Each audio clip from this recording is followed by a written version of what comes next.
ಕರ್ನಾಟಕದಲ್ಲಿ ಒಂದು ಮಹತ್ವದ ಘಟನೆ ನಡೆದಿದೆ.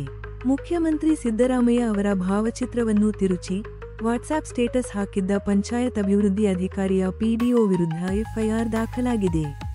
ಈ ಘಟನೆ ಕಲಬುರಗಿ ಜಿಲ್ಲೆಯ ಆಳಂದ ತಾಲೂಕಿನ ಸುಂತನೂರ್ ಗ್ರಾಮ ಪಂಚಾಯಿತಿಯಲ್ಲಿ ನಡೆದಿದೆ.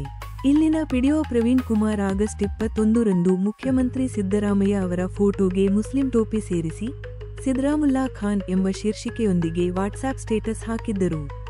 ಈ ಪೋಸ್ಟ್ ಗಮನಿಸಿದ ಗ್ರಾಮದ ಮುಖಂಡ ಮಲ್ಲಿಕಾರ್ಜುನ್ ದನ್ನೂರ್ ಅವರು ನಿಂಬರ್ಗಾ ಪೊಲೀಸ್ ಠಾಣೆಯಲ್ಲಿ ದೂರು ದಾಖಲಿಸಿದ್ದಾರೆ.